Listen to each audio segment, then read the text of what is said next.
Welcome to POGL Activity 21, and the title is Reactions of Carbonyls,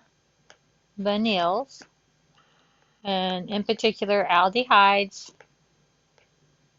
and ketones.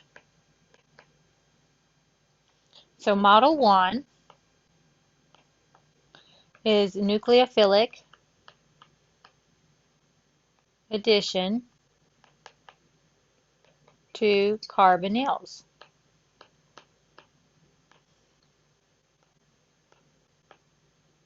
And so Model 1 has this molecule here,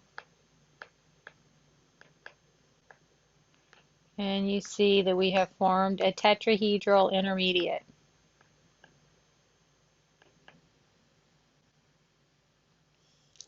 So question 1A.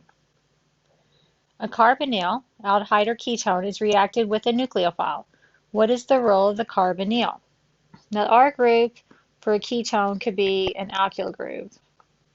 So it could be like CH3, CH2, carbonyl, and you could have another CH3, okay? If this is an aldehyde, then you'd have something like CH2, carbonyl, and a hydrogen. So I just want to point that out regarding the R groups here. And here's your carbonyl. And so you are reacting this with a nucleophile. So what is the role of the carbonyl? And the carbonyl is delta positive, so it'll be your electrophile. 1B, draw a polarity arrow on the carbonyl bond to show the direction of the electron polarization. In the space above, draw a resonance form of the starting carbonyl compound. So if you were to draw the polarity, you would draw like this. To draw resonance structure, you just want to move these pi bonds to a lone pair, and that gives that a negative, and that makes your carbon a positive. Which atom of the carbonyl is likely to act as the electrophile? So obviously it's going to be the carbon, because in this resonance structure it is a positive charge. So carbon resonance shows that the carbon is a carbon plus. That would be your explanation. Draw curved arrows to show electron movement in the reaction above. So you want to show that the nucleophile electrons go towards the carbonyl, so you point towards the carbonyl, and these pi bonds go to the oxygen. And then you can draw your lone pairs. Question 2.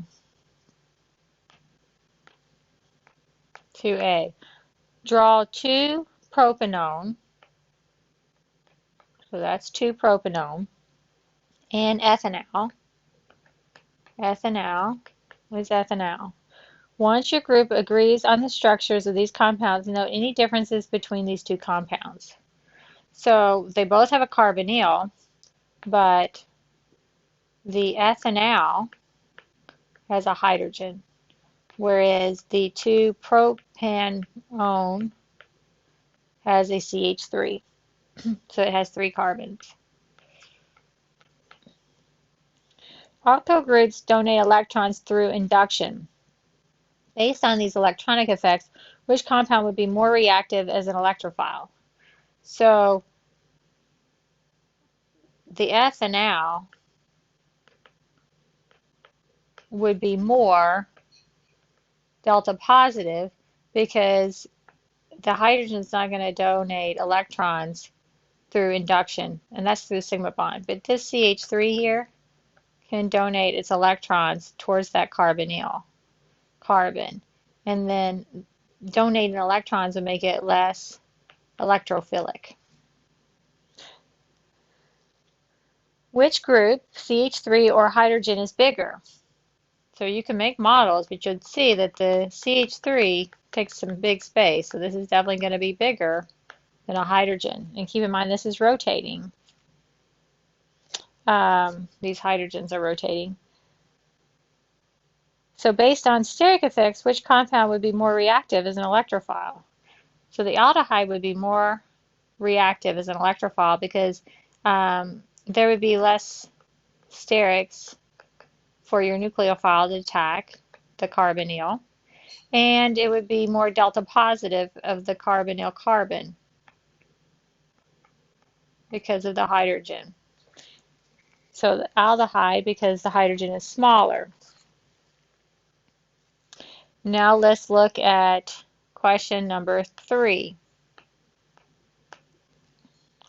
Draw structures for the following compounds to indicate which is most reactive in a nucleophilic addition reaction. Rank from most to least reactive and explain.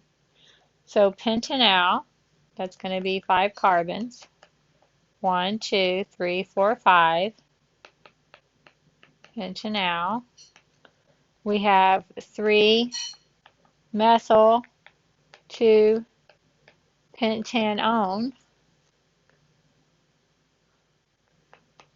So here's your 2 and your 3 methyl. And then you have diisopropyl ketone. And this is a common name. So you can look in your chapter and learn how to name ketones and aldehydes. So we learned from question number 2, that the aldehyde is going to be the most reactive. So this is going to be the most reactive. You have less steric hindrance with the hydrogen there for the nucleophilic attack. And also the hydrogen does not donate electrons, so this makes it more reactive. I will tell you, I think that aldehydes, CHO, are about 10,000 times more reactive than a ketone. Okay, so I think it's like 4 zeros. Here we have electron density going the inductive effect, but this is more hindered. So I would say that this is the least reactive, and this would be second. Let's go on to Model 2.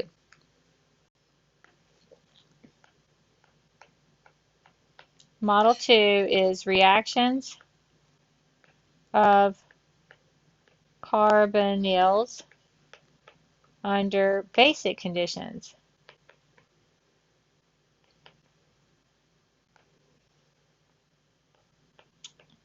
So we have our carbonyl compound, and now we're reacting it with a Grignard. And you've done this in the very beginning, your first assessment. Did Grignard additions, and you have a step 1. So you know that this makes a tetrahedral intermediate.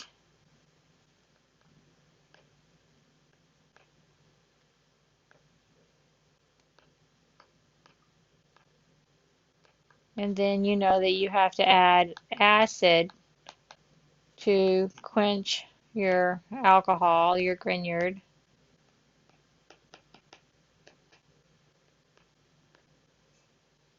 And that makes your alcohol. Okay, question number 4A. In step 1 of Model 2, are any bonds to hydrogen formed or broken? No. The Grignard reagent acts as a nucleophile. So it's kind of asking you, is the Grignard acting as a nucleophile or a base? And since it's not taking away a hydrogen, it is acting as a nucleophile. It's going after the carbon here. See that bond here? The Grignard reagent would be strong or weak. It'd be a very strong nucleophile, because you know when you get a metal like that, that's pretty much like a positive, and that's pretty much like a negative carbon. Draw curved arrows to show electron movement. So you would show that here. I like to put my lone pairs in. Explain why this reaction is considered to be basic when acid is used in step 2. The Grignard is a strong base, which means it will abstract a hydrogen. We can show you this with an alcohol. If you have this Grignard here, it will take this alcohol. This would be an acid, pKa 16, and you would form an R. You could just do a carbon like that, and that's your conjugate acid. That is an sp3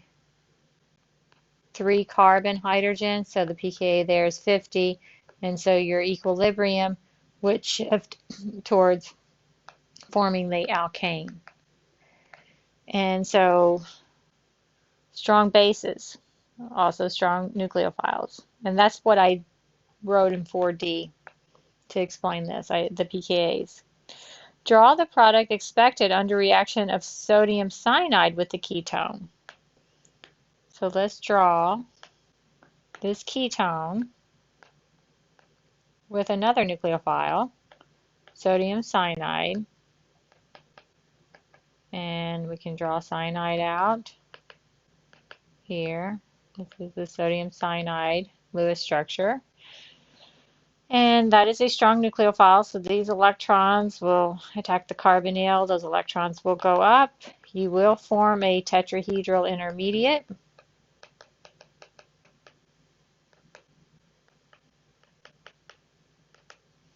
And then you would want to quench it with some acid.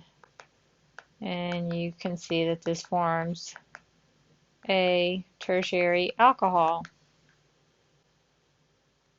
What reagent acts as the nucleophile? Did you circle the sodium cyanide as your nucleophile?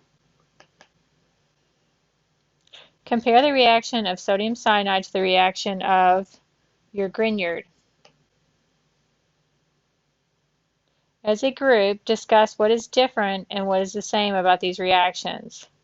Well, are they both negative carbons? So they're both nucleophilic carbons.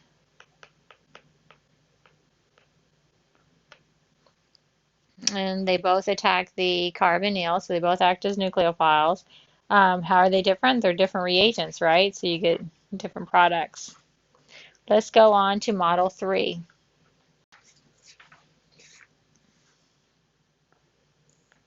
Model 3 is reactions of carbonyls under acidic conditions.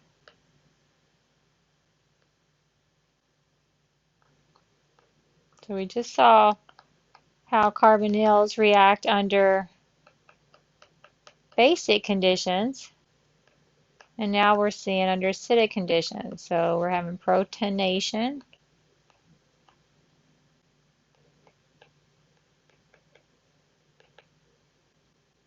So we protonate here. This is an activated electrophile.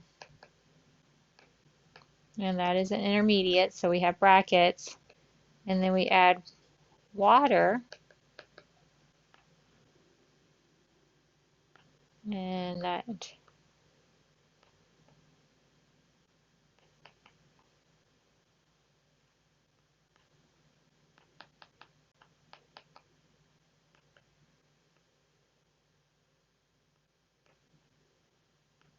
and then we have this loss of, we can call this deprotonation, to give us this compound.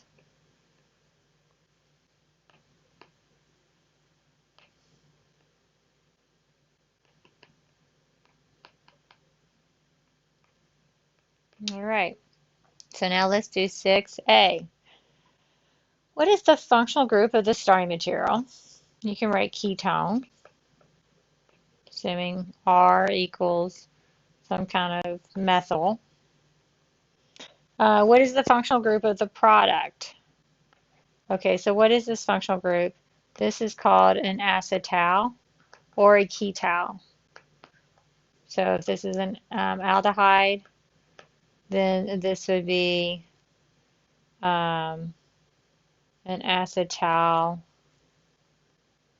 Um, or I guess it could be a hemi.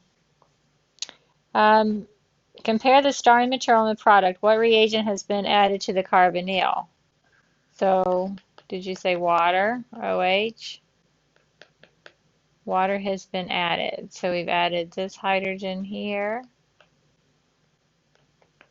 And then we've added this OH here. So we've added water. Water is added to the carbonyl in the second step. What role does water play? Water is a nucleophile. So water is the nucleophile. Would water be considered a strong or weak reagent? Water is always a weak. That's a weak nucleophile. In the first step, acid is added to the carbonyl. What is this step called? You write protonation. Draw a resonance form for the protonated alcohol. Would you expect the protonated carbonyl to be more or less reactive as an electrophile? So let's draw that. So those electrons would go up to the carbonyl. We have our resonance arrow here. And then this gives that carbon a positive. Would you think that these, oh, it's protonated, isn't it?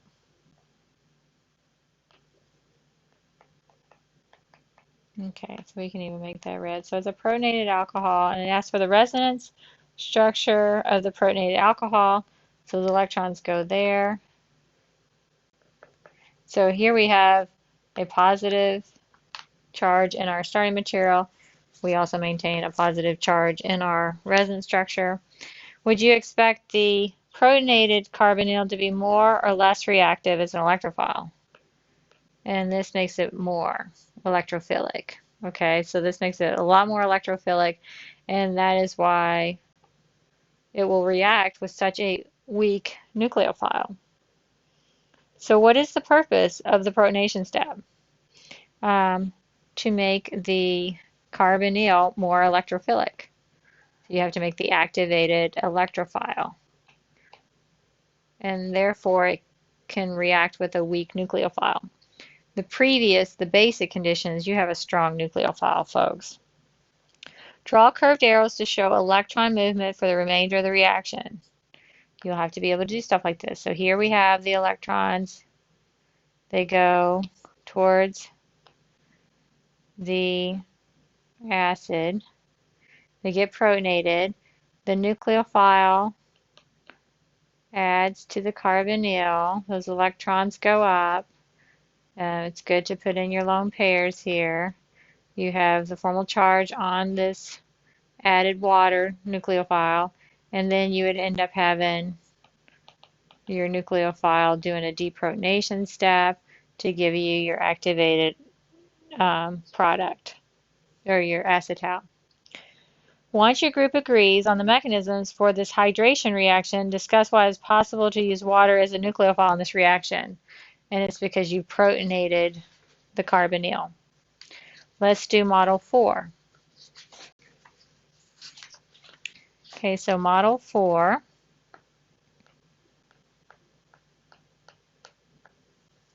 Now we're going to do nucleophiles. And this is called nucleophilic.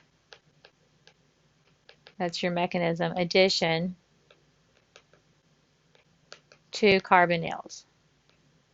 And that is what we call this mechanism here. So I will even highlight this. Nucleophilic addition to carbonyls. And our reactant for all of these is either a ketone, so R can be alkyl, or R can be a hydrogen, which would make it an aldehyde. Now we have a nucleophile. So if our nucleophile is water, our nucleophile can be a hydroxide. Our nucleophile can be an alcohol. Our nucleophile can be a cyanide. Our nucleophile can be a primary amine. Our nucleophile can be a ylide, phosphorus ylide. That's what this is called, phosphorus ylide.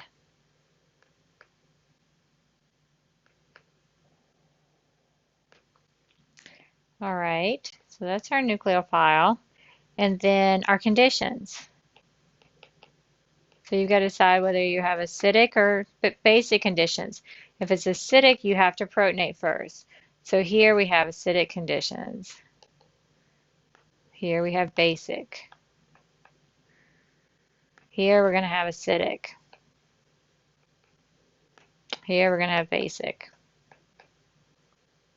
Here we're going to have acidic. And here we're going to have basic. So it's alternating. This means for acidic that you have to add some kind of acid in order for this reaction to work as a catalyst. And you have to first protonate your carbonyl oxygen in your mechanism. I do expect you to know these mechanisms. What's your product going to be once you add this nucleophile? So here we have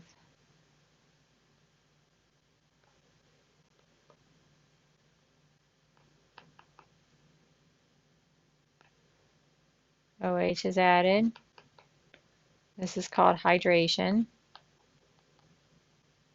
And we'll call this reaction name entry 1. And we're going to do entry 2, 3, 4, 5, and 6. Okay, the next one we have the OH is added here, OH, and this is also called hydration. The next one we have added the OR.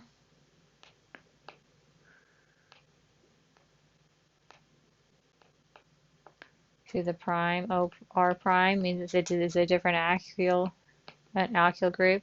This is acetal formation. The next one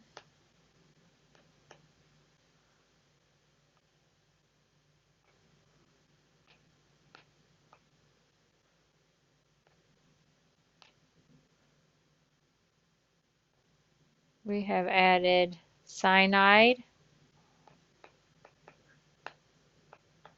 CN. This is cyanohydrin formation.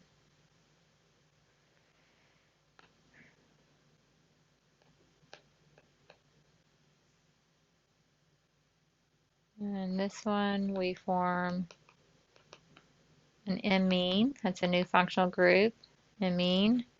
And the last one is a new one, and we form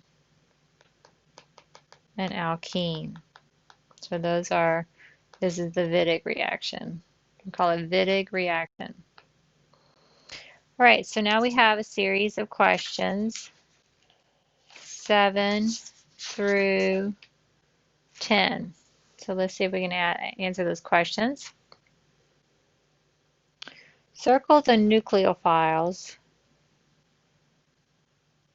Maybe we'll even highlight them. Circle the nucleophiles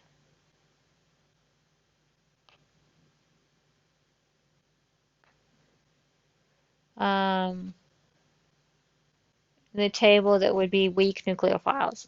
So all of the nucleophiles that require acidic conditions are weak nucleophiles. Okay, and you see those are weak nucleophiles because they don't have a negative charge. Do the reactions under acidic conditions in the table match the nucleophiles you chose as weak? So yes. What is the purpose of the acid catalyst? The purpose of the acid catalyst is to protonate the carbonyl oxygen here to make the carbon a stronger electrophile. So we want the carbonyl to be a stronger electrophile. In the acid catalyzed hydration 1, what is the nucleophile? Did you write water, H2O? In the base catalyzed hydration entry 2, what is the nucleophile? Hydroxide, OH minus. Compare the products of these two hydration reactions. Are they the same or are they different? So if you compare these two, you'd see that they're the same product. They're both adding water across that double bond. So it's the same. Draw the products of the following hydration reactions. So we're going to go on to another one and draw these products. So entry 3 in this model, we're talking about acetal formation. It's conducted under acidic. So you see this acidic conditions. In acetal formation, what is the nucleophile? The nucleophile is an alcohol. Consider the acetal product formed in entry 3.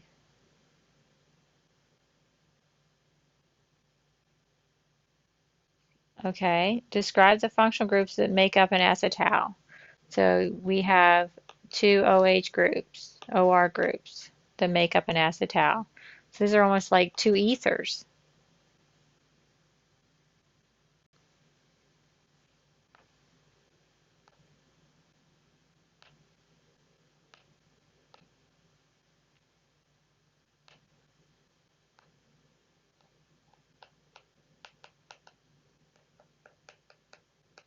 So we have a weak nucleophile, and we add acid. I'm going to do H3O plus. Okay, so we want to show our mechanism, the protonation of the OH, or the carbonyl, and that is there. And now we have our weak nucleophile that can add to our carbonyl, and this will form a tetrahedral species. And we've added our water. And now the water has a positive charge, so now we have to do a deprotonation step. So we start step 1 with protonation. That's step 1. And then we end with a deprotonation step. You can basically have your water here, regenerate the acid catalyst, and that is your mechanism, folks. And that's how we've added a molecule of water. All right, then we have this cyclohexanone, and we're doing the mechanism now with a strong nucleophile such as a hydroxide.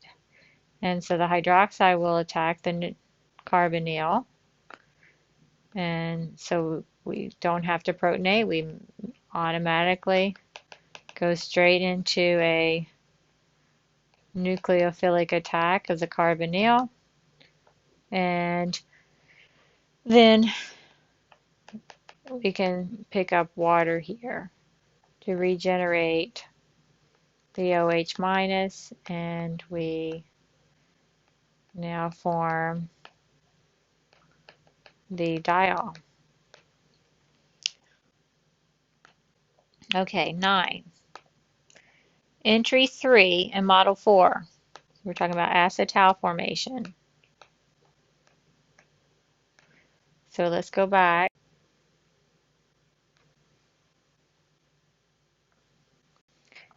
So looking at 9D, Circle any acetals in the list of compounds shown below.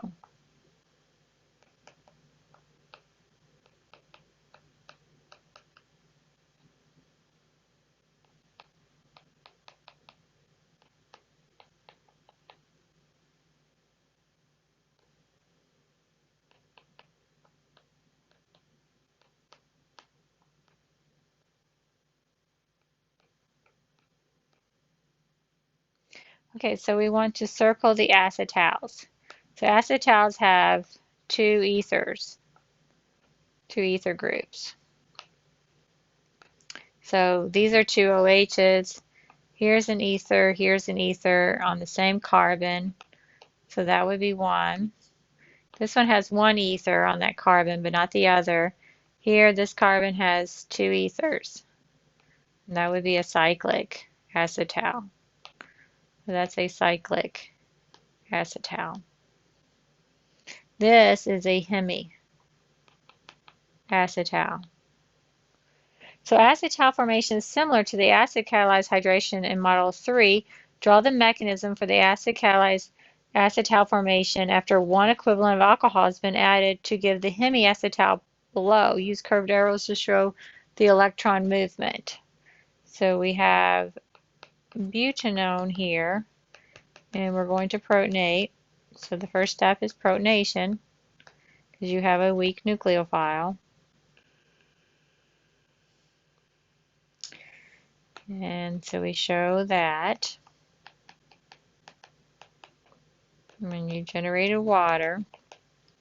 And the second step now is your methanol, your weak nucleophile, will attack your activated carbonyl electrophile. And you will have this species here that is a positive charge. And then you want to do a deprotonation step. So we used acid catalyst, so the water will now deprotonate and regenerate your H3O plus catalyst, and you will have a carbon that has an ether group. So you see the ether group here, but it has also an OH on that same carbon, so that is a hemi, which is half acetal. And that's your mechanism.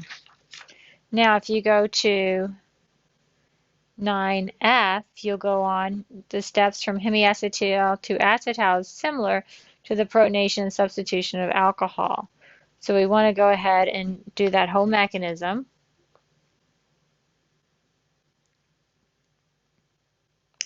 So now we're going, let's start all over here.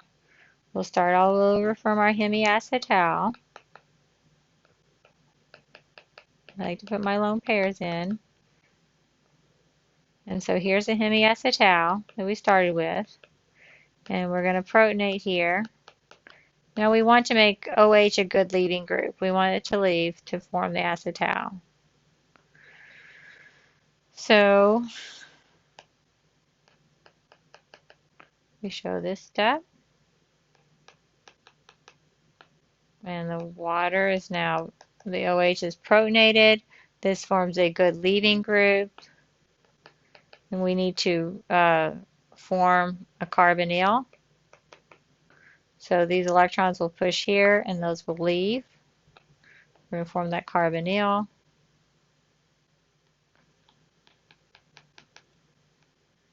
And so you still have an activated electrophile here, okay, once you lose water. So you lose that water, and you have an activated carbonyl, which is important because you have another molecule of this methanol that's in solution is going to add to that carbonyl because it's an electrophile.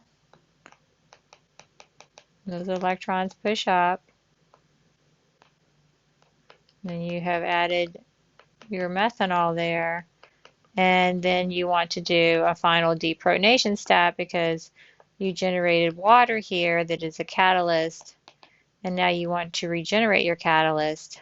So it will deprotonate, and now you have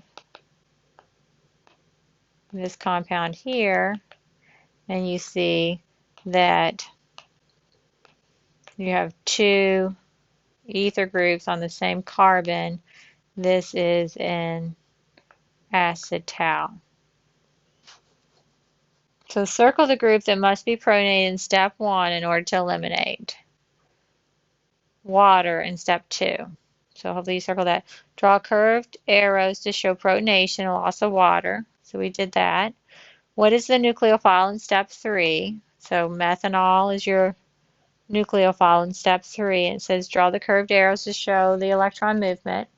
Once your group has agreed on the above mechanism, predict the reagents needed to make the acetals circled in question 9D above.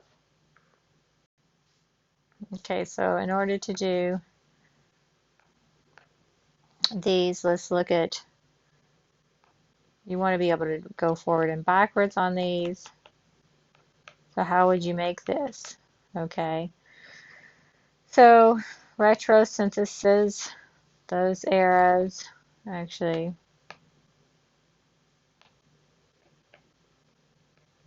going that way, that came from a carbonyl and methanol. So here you have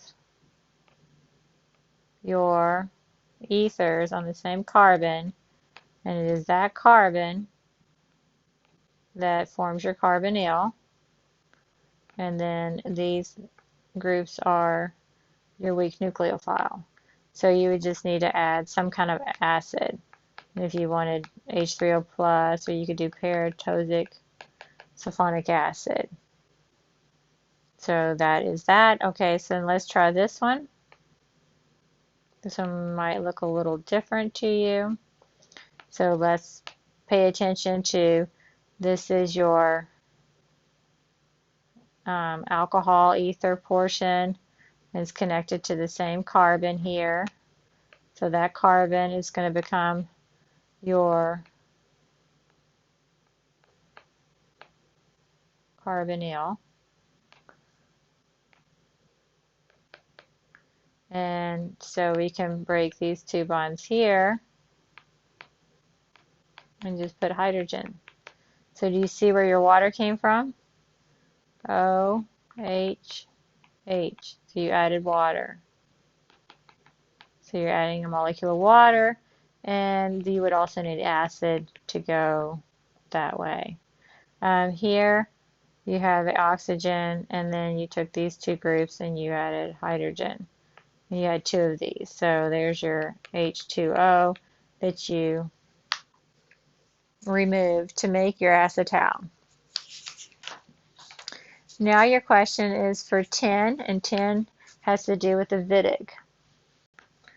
So we're looking at question number 10, and this is the Wittig reaction. So this is your last entry. In entry number 6 in your model, the nucleophile in the Wittig reaction is a phosphorus ylide.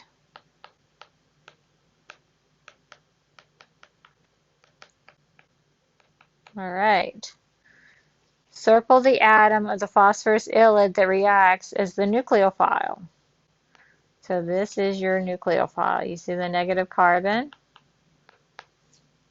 Draw additional resonance forms. All right, well, you can put those electrons towards that phosphorus, and sometimes you'll see it drawn like this with phosphorus with a double bond. So let's look at phosphorus. Phosphorus can do expanded octet, so it can be perfectly happy, meaning neutral, with 5 bonds. So you have 1, 2, 3, 4, 5. Draw the first step of the reaction of the phosphorus ylide with dimethyl ketone. So with acetone, dimethyl ketone is the common name, and we're going to use this phosphorus ylide And we can just do it like that with the lone pairs. And we want to form the nucleophile attacks the carbonyl. We do not need to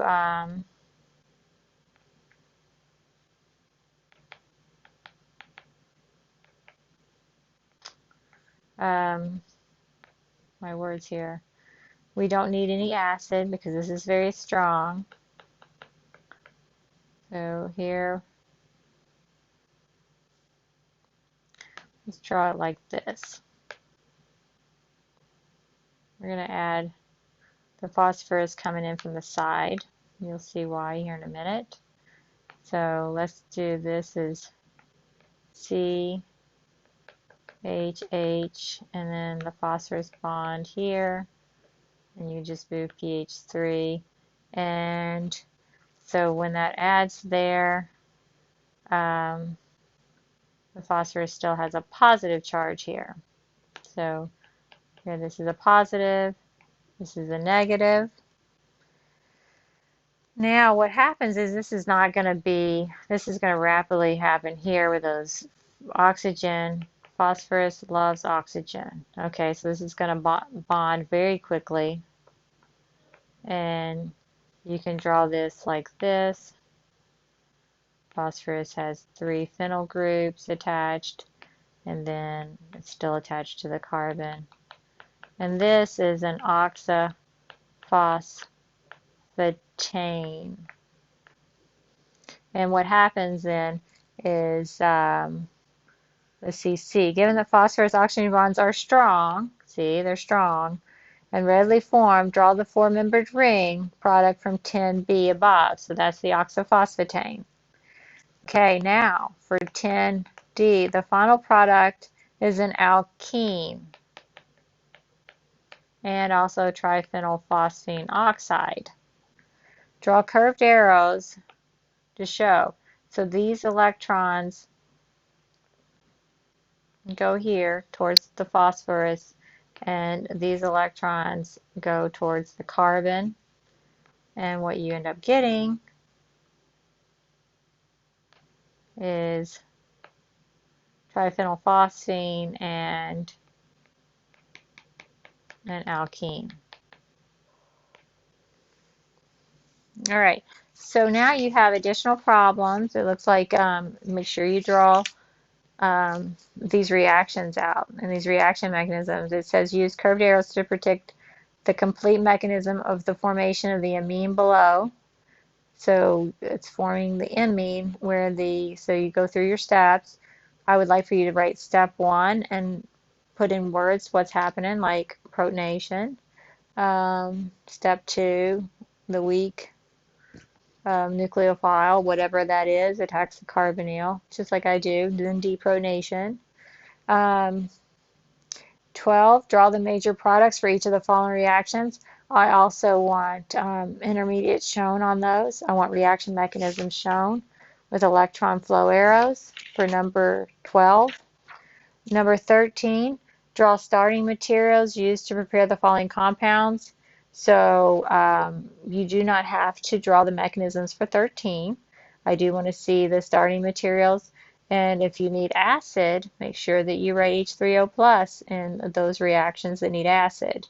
And then number 14, once again, you're doing retrosynthesis, so I needed to see what the starting materials are. So, but I do expect reaction mechanisms for 11 and 12.